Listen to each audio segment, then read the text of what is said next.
उसने चांस होते सितारों से नहीं मोहब्बत सिर्फ। तर हा विषय बघायचा असेल तर ब्लॉग पण शेवटपर्यंत बघायला लागल. तर जय श्रीराम भावांनो आणि बहिणींनो, स्वागत आहे तुमचं आपल्या नवीन ब्लॉग मध्ये. तर आज आहे आपल्या चुलत भावाचा लगीन आणि त्यासाठीच आपल्याला जायचं होतं चुलत भावाच्या घरला. लगेच मी ना आपला मेजर भावावरून गेलो बघा. आणि शेगडी आहे नवरदेव आणि गडी खुश आहे. त्याचा विषय असा की भावाचं लव्ह मॅरेज सक्सेस झालंय आणि थोडा वेळ तिथं जाऊन थांबलेलो. तेवढ्या तिकडे बघितले की बैलगाड्या पण आल्या त्या करंजीचं ढाप घेऊन. आणि जरा पुढे जाऊन बघितल्यावर हा वाघ डायरेक्ट रेड्याला झोपून करंजीचं ढाप घेऊन आलता.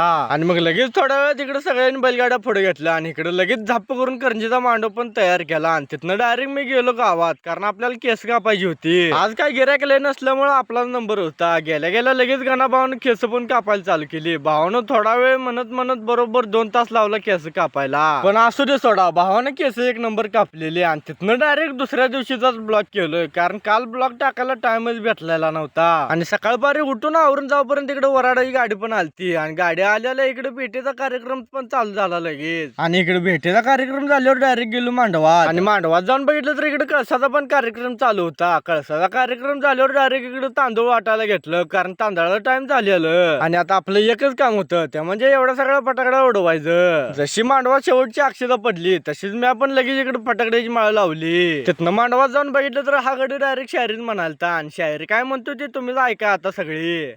एक शायरी होती याच्यावर एक शायरी होती. रंजित आहे रंजित. उसने चांस होते सितारों से नहीं मोहब्बत सिर्फ पापड़ी से रंजित से होती। आणि त्या गाडी शायरी ऐकून डायरेक्ट गेलो जेवायला. आणि जेवण त्यानं झाल्यानंतर ना रीतीप्रमाणे नवरा नवरी सोबत एक फोटो काढून घेतलं. आणि तिथनं डायरेक्ट मी जातो घराकडं. आणि तुम्ही पण जाता जाता एक काम करा की आपल्या भावाला फॉलो तेवढं करून घ्या. भेटूया नवीन ब्लॉग मध्ये. धन्यवाद.